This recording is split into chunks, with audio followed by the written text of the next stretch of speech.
No vídeo de hoje, vamos contar tudo sobre como tirar o visto americano, o passo a passo do processo, todos os trâmites, os documentos e ainda compartilhar nossa experiência com a entrevista lá no consulado.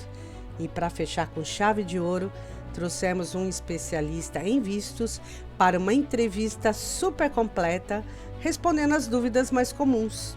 Bora? Vamos descomplicar o visto para os Estados Unidos?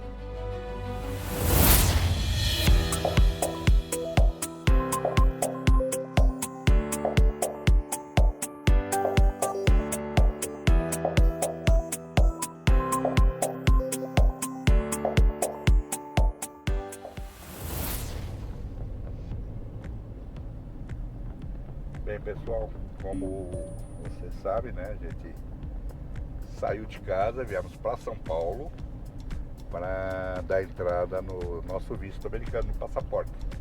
Acabamos de subir pela Imigrantes, estamos aqui na Ricardo Jafé, que quem não conhece é a continuação da Imigrantes. E vamos até o local lá que pega foto, tira digital. A Neide que sabe direito, né, meu amor? Como é que é? Então, hoje vai ser um procedimento simples, né? A gente vai tirar foto digital, entregar o passaporte e entregar uma documentação, se caso precisar de alguma coisa. Então, a gente está indo para o Centro de Atendimento ao Solicitante de Visto, que chama CASV, S-A-S-V, que lá também tem o Centro de Entrega de Documentos. Bem, pessoal, estamos chegando, ali na frente, já dá para ver a muvuca, um monte de gente. Já tem uma fila bela. Uma fila grande. Eu vou procurar algum lugar aqui para estacionar. Então, depois a gente conta aí como é que foi lá dentro. Valeu! 2 horas depois.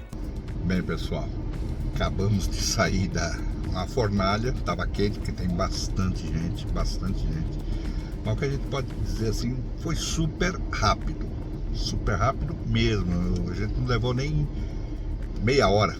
Nem isso. Nem isso. Então é super tranquilo. Tem bastante guichê, tem muita gente, mas tem muito guichê, muita gente trabalhando, né? E a dona Inês pode contar algumas coisinhas. Não, mas eu acho que favoreceu de ser rápido, porque nós somos da melhor idade. Também. Então, assim, tinha disponível cadeira para sentar, um atendimento de primeira, sabe? Então, muito bem orientado.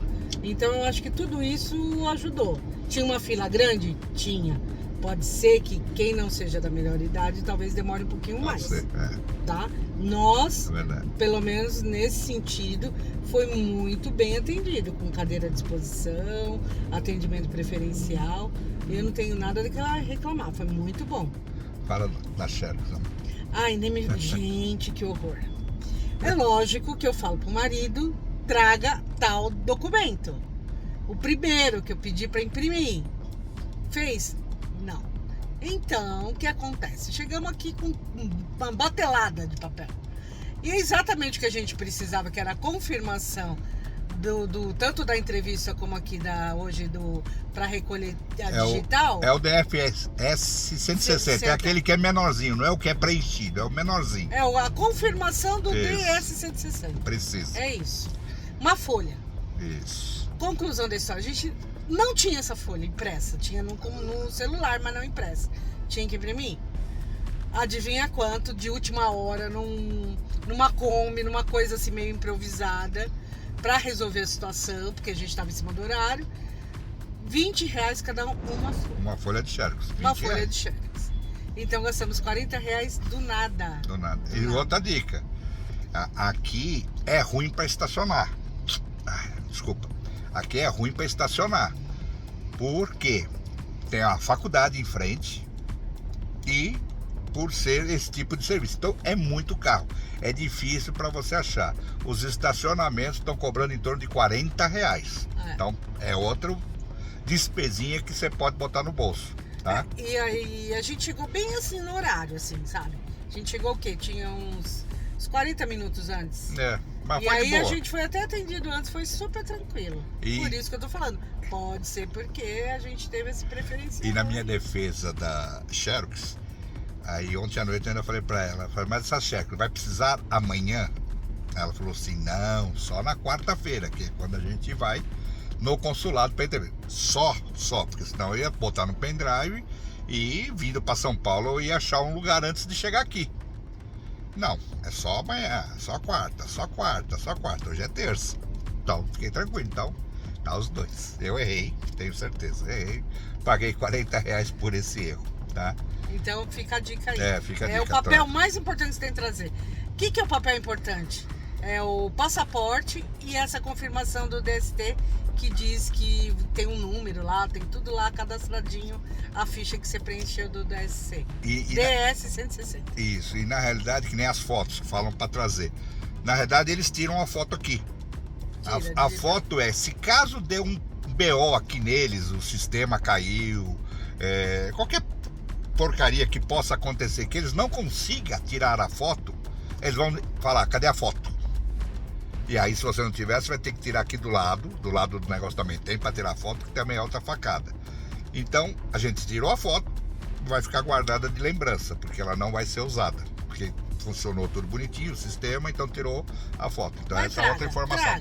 Traz porque... Traga, porque você sabe que é tudo muito burocrático. Você perde o dia de vir pegar digital, até remarcar, eles pedem para você, se caso não puder vir, com um prazo de antecedência. Mó dor de cabeça. Então é melhor vir tudo certinho, traga mais, precisou fazer, faça, para não, porque queira ou não, você já tá pagando uma taxa carinha, né? Então é melhor fazer tudo certinho. Então fica essas dicas aí, pessoal. E outra coisa, estamos saindo daqui agora, estamos indo pro escritório, que fez toda a nossa papelada, uma entrevista super bacana, que espero que vocês gostem, onde ele vai dar todas as dicas, a gente vai tirar as dúvidas, tudo isso para vocês. Falou, pessoal. Vamos tirar o visto americano, tem que saber.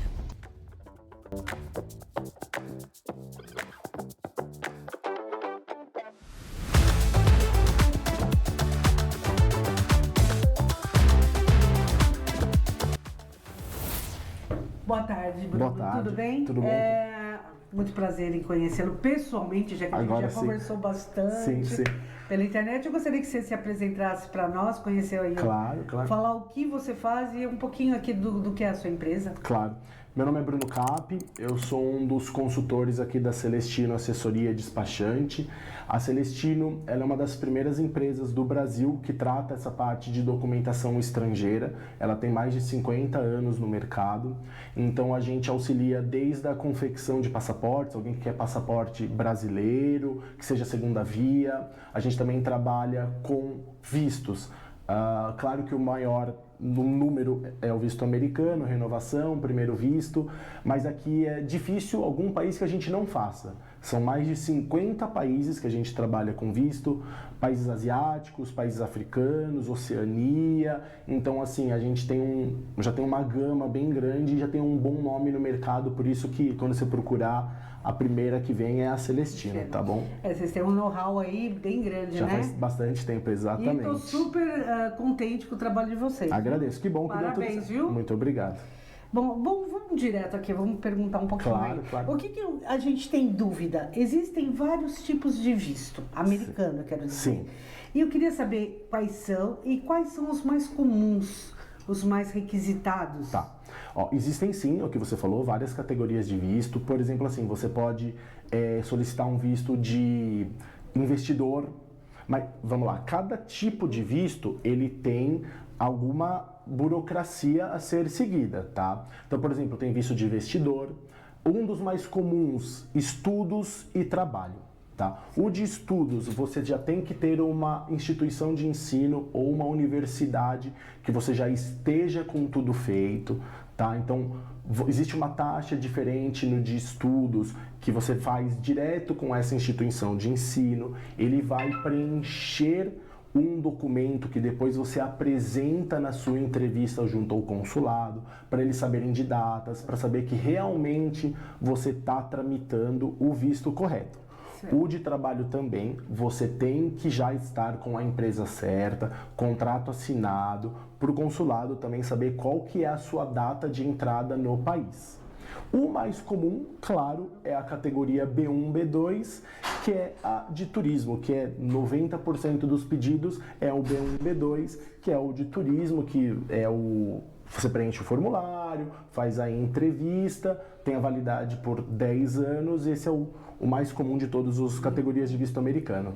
E o que é preciso, então, para tirar esse visto de turismo aí, o americano, que é mais simples possível, Existe um formulário que ele chama DS-160, que ele é um formulário consular, tá? Certo. Que são perguntas que o consulado julga necessária para autorizar ou não a entrada do solicitante no país.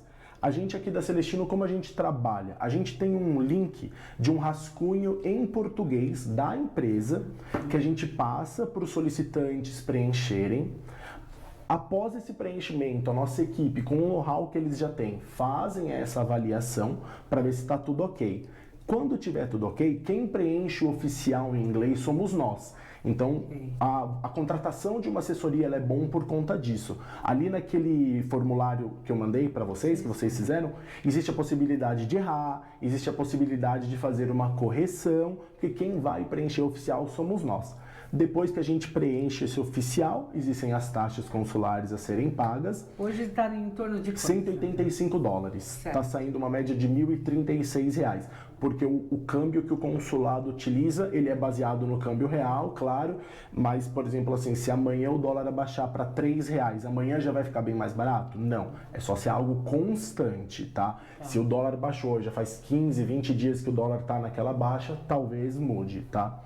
Então tem essa taxa a ser paga, o formulário a ser preenchido, aí manda... E aí existe um calendário de datas disponíveis para agendar a data do solicitante do visto para ir fazer a entrevista.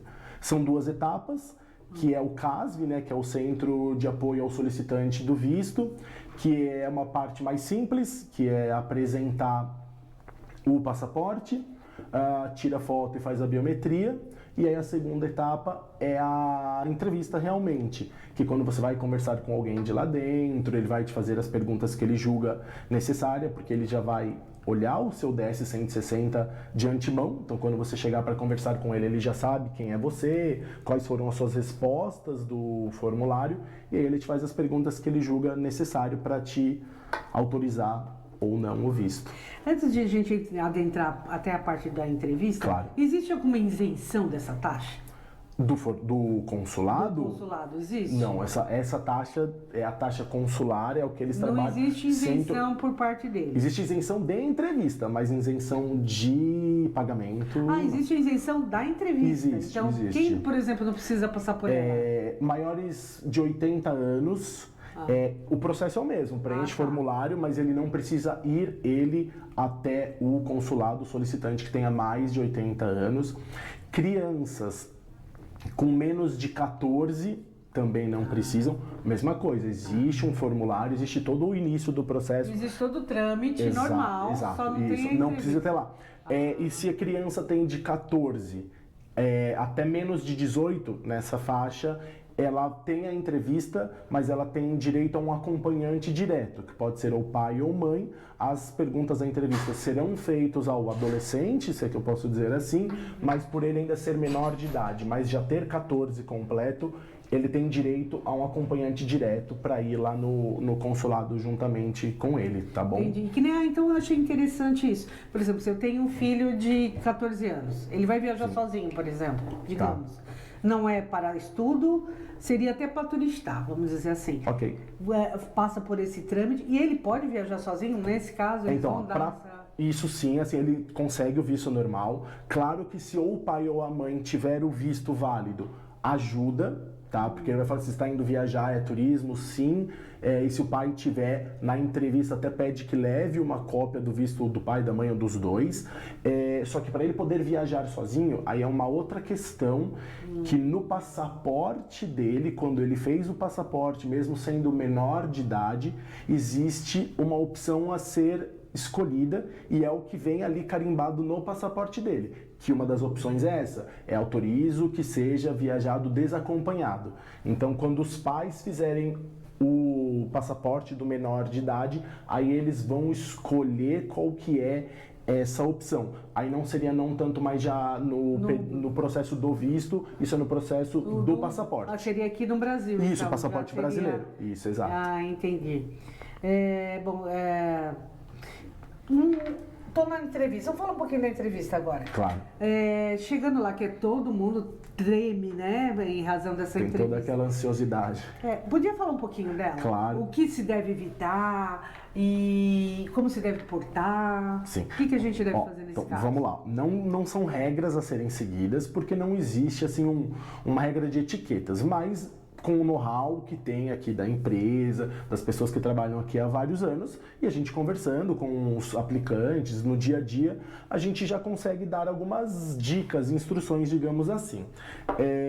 Toda a documentação que a gente recomenda que leve lá no dia do consulado, ela só é apresentada quando ela for pedida. Então, por exemplo, assim, Bruno, eu tô levando o meu comprovante aqui, meu olerite, um contrato social dos últimos 90 dias.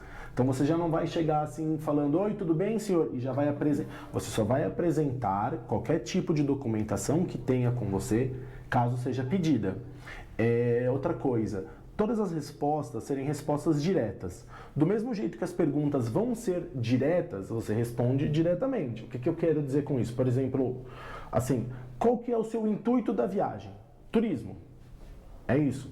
Você não precisa ficar rodeando de falar, eu vou visitar um primo que faz anos que eu não vejo. Não tem problema, pode ser verdade, claro, mas é só, o que você está indo fazer lá? Estou indo a turismo. Quando você vai viajar? A minha previsão é de... E você dá a mesma resposta a qual quando você preencheu o seu formulário, tá? Mesma coisa, para onde você vai? Mesma coisa, você vai responder o que você colocou no seu formulário. E acho que uma das coisas mais importantes, que para algumas pessoas é mais difícil, manter a calma. Porque é isso que você falou. As pessoas veem aquilo como se fosse um bicho de 7 cabeças, assim, mas não é. Porque você está fazendo tudo da maneira legal. Você pagou a taxa, você preencheu o formulário, você agendou a sua ida até o consulado. Então você está fazendo tudo da maneira legal. Então não tem o porquê você se mostrar nervoso ou você ficar de verdade. Porque o entrevistador, ele tem ali, é esse momento que ele tem para te conhecer. Ele leu o seu DS-60, mas ele está ali conversando com você ali pela primeira vez. Então assim, se você demonstrar algum nervosismo, não olhar no olho, gaguejar, responder algo diferente do que você tinha colocado no seu formulário, talvez isso possa atrapalhar o que eu digo assim, talvez a resposta final possa ser algo de diferente do que seria normalmente, porque você pode ter um perfil legal, você pode já estar trabalhando, você já pode ter outras entradas no país, nunca ficou a mais do período permitido. Então isso seria algumas causas assim que poderia prejudicar, por exemplo, se eu já tive uma passagem nos Estados Unidos e não segui as regras locais. Poderia não, com certeza. A ficha vai estar ali marcadinha. Isso, né? Eles têm o que eles chamam lá que são os records, né, que são os registros deles, que toda vez que você entra nos Estados Unidos, quando eles carimbam lá o seu passaporte, você já sabe até que dia você pode ficar, qual que é o seu limite de tempo. Qual é o 180 dias. 180 dias. Tá. Consecutivos, né? Tá. Então, por exemplo, assim, Bruno, a última vez que eu fui, eu era mais jovem, eu tinha esses 180 dias e eu acabei ficando 1 ano. Isso pode me prejudicar? Pode, porque eles têm isso registrado. Sim, eu não posso ser leviano a ponto de falar, não, tenta novamente. Isso pode sim. Outra coisa que pode te prejudicar, se você teve algum trabalho ilegal. Bruno, eu tava lá, meu dinheiro apertou, eu trabalhei lá, sei lá, eu fui trabalhar no Burger King, só que aí era um contrato meio que por baixo dos panos. Isso também é algo que pode prejudicar bastante. E se no formulário, outra coisa que também costuma prejudicar, se no formulário, quando eles perguntam se você tem algum conhecido nos Estados Unidos, você colocar que sim, e essa pessoa ainda não está com a situação 100% legal lá. Isso também pode te atrapalhar. Ter o green card certinho, tá legalizado. Isso, se ele ainda tem alguma pendência, ainda não tá 100% legal. Minha irmã mora lá e a sua irmã ainda não tá com 100% legalizado, isso também pode sim vir a prejudicar a sua resposta. Prejudica, por exemplo, eu não tenho local onde eu vou ficar. Eu pretendo até ir um dia, quem sabe, mas eu não tenho hotel, não tenho local, não tenho nada. Isso prejudicaria? Ainda não, coisa? porque é exatamente isso. Você só vai atrás de uma passagem e de uma hospedagem após o visto ser aprovado. Porque você pode chegar lá e eles vão te perguntar assim, onde você vai ficar? Ah, eu vou ficar no Four Seasons. Quando que você viaja? Então, eu já comprei a minha passagem, mas como que você já tem uma passagem e uma hospedagem se nem o visto você tem? Então, a gente sempre recomenda, eu entendo que as pessoas gostam de se planejar de antemão, eu até concordo com isso, mas assim, espera você ter o visto aprovado para ir atrás disso, para você não ter nenhum tipo de problema. Tanto que você pode falar, não, meu hotel ainda está a confirmar, pois estou esperando a resposta do meu visto. Porque isso eles veem também com maus olhos, né? Tipo, já tô lá, né? Talvez assim, dependendo do cônsul entrevistador, pode ter sido sim, considerado uma afronta, de falar assim, nossa, o Bruno já está com o visto com a passagem comprada, sendo que nem o visto ele tem ainda. Então a gente sempre recomenda que, por isso que a gente fala dessa preparação, de tentar o quanto antes, para depois você também correr atrás dessa parte de aéreo e hospedagem. E quanto tempo mais ou menos você acha que eu preciso com antecedência? Por exemplo, eu quero viajar em dezembro, mas primeiro eu quero ter o visto. Você acha quanto tempo antes? 2 meses, 3 meses eu consigo? Isso que você falou... Existe alguma taxa? Não, de emergência, sim. Você pode mandar um e-mail para o consulado pedindo um caráter emergencial, mas quem julga se o seu processo vai ser acatado como emergência são eles. E turismo é muito difícil que eles acatem como emergência. Emergência costuma ser mais trabalho, estudo, algum problema de saúde que você consegue comprovar, tá? Entendi. Com relação à pergunta que você fez de quanto tempo antes, existem algumas sazonalidades. Por exemplo, as férias de meio de ano, que é o verão deles, no caso, e dezembro, janeiro, que é as nossas férias aqui, que é quando existe, claro, um aumento de procura pelo processo do visto. Então, por exemplo, você quer viajar em dezembro. Depois que você faz a entrevista, a média está sendo de 10 a 15 dias para eles mandarem um e-mail autorizando a retirada, de que seu passaporte já está pronto com o visto estampado. E hoje, se a gente for entrar hoje no sistema para agendar uma entrevista, já está mais ou menos ali para o dia 10, 15 de outubro. Então assim, Bruno, não, ainda estamos em setembro, então eu só vou em dezembro, vou esperar.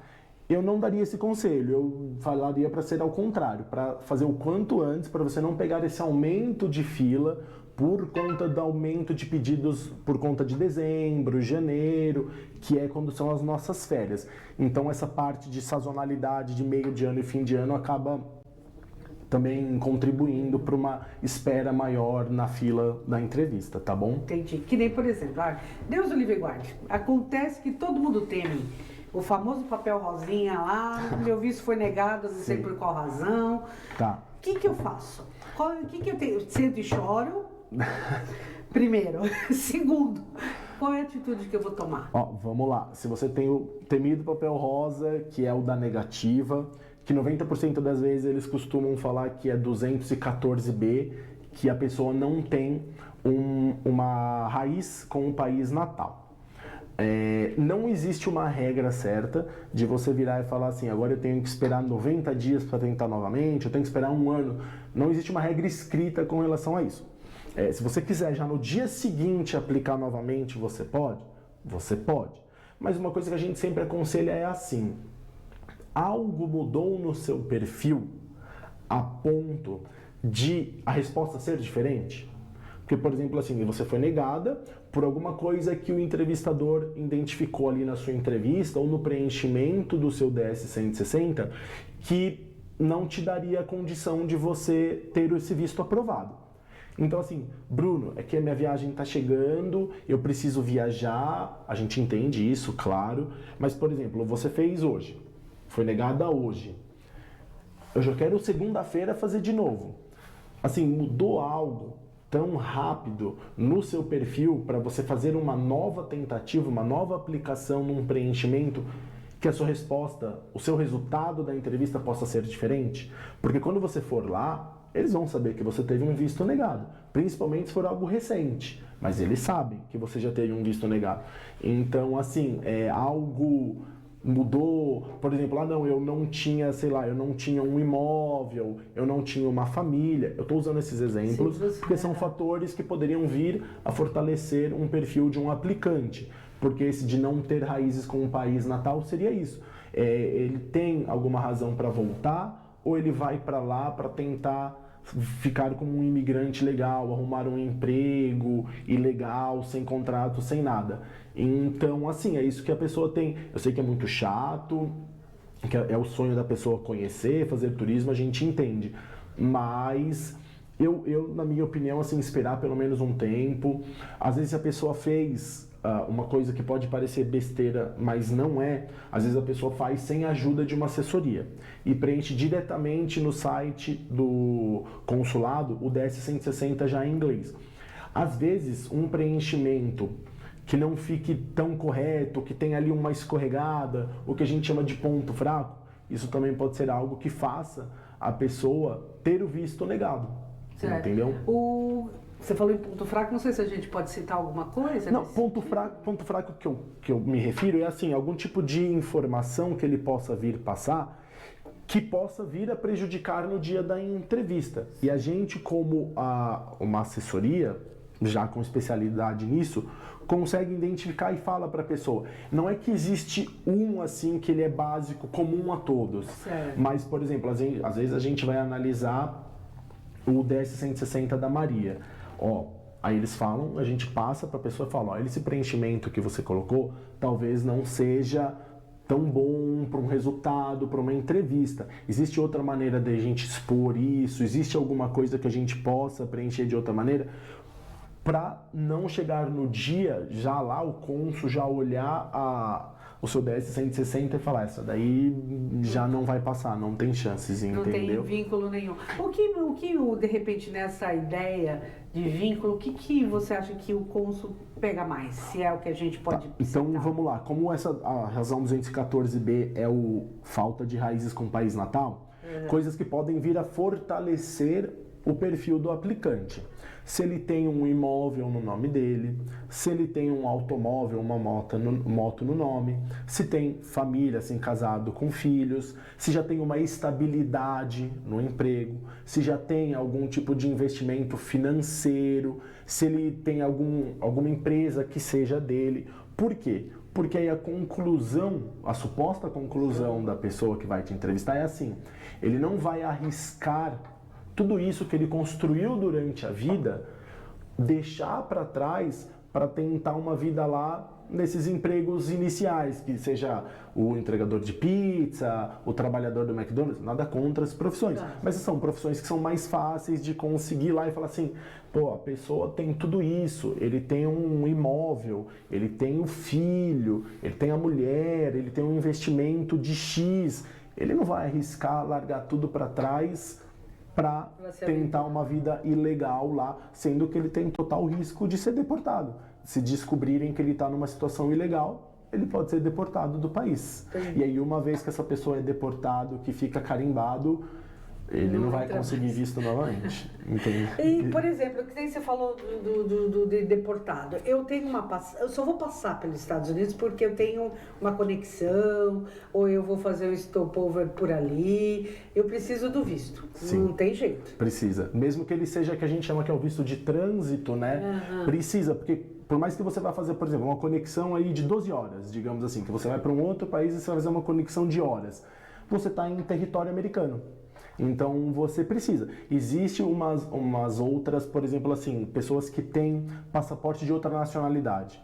Aqui no Brasil é bem comum o italiano. Vamos supor que a pessoa tenha o passaporte italiano. Existe um outro tipo de autorização que ele consegue pedir, que ele não precisaria fazer o processo do visto completo, como se fosse do B1, B2, para ele conseguir entrar lá, que a gente chama que é o ESTA lá, que é o ESTA. Mas aí você não consegue aplicar com o passaporte brasileiro. Você consegue com o espanhol, o italiano, tem a relação, isso, tem uma relação correta, não são 100%, existe uma relação correta, mas de cabeça eu não tenho todos, assim, os mais comuns, por exemplo, que eu falei do italiano no Brasil, porque é uma cidadania bem comum aqui no nosso país, e eu tenho certeza de cabeça que esse funcionaria, mas por mais, ele fica elegível, né, mas por mais que você vá só para fazer uma conexão, que você vai ficar horas no país, você precisa, assim, de uma autorização, porque você está, querendo ou não, em território americano. Você está entrando lá. Exatamente. Né? Entendi. Por exemplo, aí eu recebi meu visto, eu passei, que maravilha. Na hora que eu pego, vejo, tá errado. Tem algum erro no meu nome, tem algum erro que passou e ninguém viu. O que eu tenho que fazer? Vamos lá. Erro, ele é bem difícil de ter um erro, por exemplo, que seja no nome, alguma letra no sobrenome. Por quê? Porque o nome que vai vir estampado no seu visto é o nome do seu passaporte. Então, a não ser que o seu passaporte esteja com o seu nome errado, porque, por exemplo, o meu nome é Bruno Cap Santos. Um erro que costuma ter no meu é Capri, mas o meu nome não é Capri, o meu é com 2 P's, o meu é CAPPI. E muita gente coloca o PRI, Capri. O meu visto só teria possibilidade de vir com esse Capri, digamos assim, um exemplo, se no meu passaporte tivesse errado. Porque exatamente o nome que vem estampado no seu visto é o nome que tem no passaporte. E se você tem um passaporte errado quando você fez o passaporte, a maior probabilidade é que você tenha, mesmo você tendo preenchido errado, porque quando você faz o passaporte você preenche, né, o formulário da polícia para depois você ir lá, e mesmo quando você chega lá você apresenta um RG, um CPF, uma CNH original. Então, assim, para ter um erro de nome, precisa ter passado por muita gente e ninguém percebeu esse erro. Não, por exemplo, na DST, ele não utiliza, de repente, a DST lá para ver o nome, no passaporte. Não, isso com certeza vai. Mas sabe o que eu falo? Claro. Porque, por exemplo, que nem hoje, meu nome é Neise. Sim. A mulher que estava conversando, que estava do outro lado para tirar a foto, a Neide. Eu falei, não. Aí ela falou, opa, é Neise. Sabe? Então às vezes é um erro besta. Não é tão besta, porque é muito sério, né? Não, isso com certeza não é besta, não. Você ter um documento tão importante. Meu marido, Mário, eu já vi muitas vezes escrever Maria. Tá. Às vezes, sabe aquele erro formal ali? Assim, ele é bobo, supostamente, mas é fundamental. É um documento extremamente importante. Mas é o que eu te falei assim, Neise. Isso vai ter passado por muita gente e ninguém percebeu. Porque, assim, sim, você preenche o DS-160, é você que vai preencher. Aqui na assessoria que eu te falo, existe uma avaliação e a nossa avaliação só não é na base do Ctrl+C, Ctrl+V. Você mesmo, quando eu falei com você, eu te pedi dados que estavam faltando. Então, assim, realmente a gente faz uma avaliação. E se, por exemplo, assim, se viesse falar, Bruno, na pasta da Neise, na cópia do passaporte dela que você me mandou tá Neise, mas no formulário tá Neide, o que eu faço? Eu iria falar com você, ou eu sabendo que o certo era Neise, ia falar, não, é Neise, então se tá errado pode corrigir. Porque, assim, para chegar a ser impresso, estampado um visto com o nome errado, passou por muita gente, é muito descuido. E daí, mas caso aconteça, o conserto vai ser lá no consulado. Existe um e-mail que dá para você mandar. Aí você teria que colocar todos os seus dados, seu nome completo, o número de passaporte, o número do protocolo que foi gerado quando você fez o trâmite do seu visto e explicaria. Manda uma foto de como veio, manda uma foto de como é o seu nome correto no passaporte, porque eles vão usar o nome que está ali no próprio passaporte. Por mais que seja um diferente, que o seu passaporte, o antigo visto estava em você já vai colocar num novo passaporte, eles vão utilizar realmente o nome que está ali. Mas caso aconteça isso, que seja uma letra, mas já mudou o nome completamente, claro, existe sim um e-mail do consulado, que aí quem tem que mandar do e-mail do aplicante. Então, por exemplo, assim, eu como assessoria não poderia mandar porque ele tem que sair do seu e-mail, do aplicante, a gente passa o e-mail, explica mais ou menos como é feito, e aí você explica eu, Neise, nome completo, portadora do CPF, número do passaporte, número do protocolo, e aí você explica. Aconteceu isso, e aí mandaria a foto do visto, como saiu errado, digamos assim, e o passaporte onde é um nome correto. Ah, entendi. Tá. E, por exemplo, que nem aqui, que nem eu moro em São Sebastião, lógico que todo lugar tem esse problema. Digamos que eu sou assaltada, leva minha bolsa. E dentro está meu passaporte, exatamente que eu acabei de tirar o visto. O que eu faço? Fui roubada. Então, e levou meu passaporte justo com o meu visto junto. O passaporte, você precisa fazer um BO. Você precisa ter um BO explicando, um BO online normal, e aí você tem que fazer um novo passaporte normal, pagar a taxa, preencher o formulário e faz um novo passaporte. E o visto também. Passo por todo o processo novamente. Você não tem como recuperar, assim, mandar um e-mail para o consulado falando, olha, vamos supor que você tem uma foto e que você saiba o número do passaporte, porque de cabeça acho difícil quem saiba o número de passaporte de cabeça. Mas vamos supor que você tinha uma foto guardada, um xerox guardada na sua casa, que você queira, não, olha, meu nome é Neise, meu passaporte era esse, não consegue, por exemplo, para uma renovação. Você não conseguiria utilizá-lo como renovação, porque na renovação de visto, você precisa apresentar o visto vencido.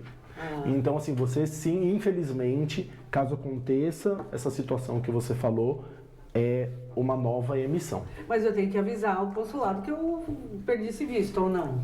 Caso você vá só fazer um novo processo. Tá. Senão você faz um BO online de perda de passaporte, de roubo de passaporte. Mas assim, para o consulado, caso você... Por exemplo, me surgiu uma viagem agora ano que vem, realmente eu preciso ir para os Estados Unidos. Aí você vai ter que fazer um novo trâmite para fazer um novo visto, já tendo feito o BO e um novo passaporte. Entendi. É porque eu imaginei, a gente tem tanta claro, má fé por acontece. aí, de repente utilizar o próprio passaporte. E tem gente que guarda num cantinho lá de casa e não lembra onde está. E não lembra onde está. A pessoa fala, eu tenho certeza que eu não fui roubado, mas eu não sei onde está, entendeu? E aí você precisa dos dados que está ali. Mas caso seja realmente roubado do jeito que você falou, BO online para ter registrado e tem que fazer todo novo processo. Tá. Novo processo. Por exemplo, se uma pessoa que tem uma deficiência especial, ou seja, uma pessoa que não consegue falar, ou tem problema de audição, algum defeito na fala, Sim. que já que vai ter que passar por uma entrevista, e isso é pessoalíssimo, né? O que a gente chama no direito. Como que funciona isso? Então, caso essa pessoa que tem essa deficiência que você falou, ela tem que ter tudo comprovado, assim, algum atestado médico comprovando que essa pessoa realmente tem essa deficiência, para ela ter direito a um acompanhante, tá? Porque, por exemplo, assim, a gente já teve casos da pessoa falar, não, então a pessoa ela tem uma deficiência cognitiva, assim, ela vai conseguir conversar, mas talvez não consiga ter uma conversa tão fluida, talvez ela possa dar alguma informação errada. Ela precisa... Aí eu perguntei para a pessoa, mas você tem algum comprovante médico, algum atestado comprovando que ela tem essa deficiência? Não, mas é só você olhar para ela que você percebe. Não é assim. Caso tem você... que ser com laudo. Isso, acho que é melhor do que a palavra atestado que eu estava usando, é isso. Se você tem, isso, é isso mesmo. Se você tem um laudo médico comprovando que essa pessoa, sim, tem algum tipo de dificuldade, deficiência, que ela sozinha não vai conseguir concluir ali a entrevista, para poder pedir para você ou quem for a pessoa ser a acompanhante daquela pessoa que tem a deficiência, que precisa dessa ajuda. Tudo isso já vai, quando chegar lá, o cônsul já sabe. Né? Assim, aí você teria que comprovar isso para mandar essa documentação e claro que no dia da entrevista também levar esse laudo para comprovar que é daquela pessoa. Ó, o Bruno precisa de ajuda, o laudo tá no nome dele, quem tá vindo como acompanhante é a Maria, então ó, tá aqui a Maria sou eu, tá aqui meu documento, para ela poder fazer esse acompanhamento, mas mais uma vez não é só porque a gente vai chegar lá, a pessoa vai ver e vai entender. Não, é tudo documentado, tudo certinho. Isso. Então, eu quero agradecer seu tempo. Imagina. E sua gentileza de explicar tudo isso para nós. Claro. Agradeço. Se você quiser complementar com alguma coisa que de repente me passou, que você acha pertinente. Então, eu agradeço a oportunidade para a gente poder falar. Ele é um mercado que ele cresce e agora a gente está entrando naquela sazonalidade que eu me referi, porque a gente está chegando perto do fim do ano, as férias escolares e tudo mais. Então, a nossa empresa é a Celestino Assessoria e Despachante de Documentação Internacional. Depois eu posso deixar um cartão. Tem meu e-mail, caso quem queira falar diretamente com o meu e-mail, que é bruno.santos@celestinodesp. Esse DESP é o comecinho de despachante, DESP. Então é bruno.santos@celestinodesp.com.br. O e-mail chega para mim, caso a pessoa, não só para visto americano, qualquer tipo, tô indo para a China, tô indo para a Austrália, manda qualquer coisa que a gente puder auxiliar, a gente vai fazer.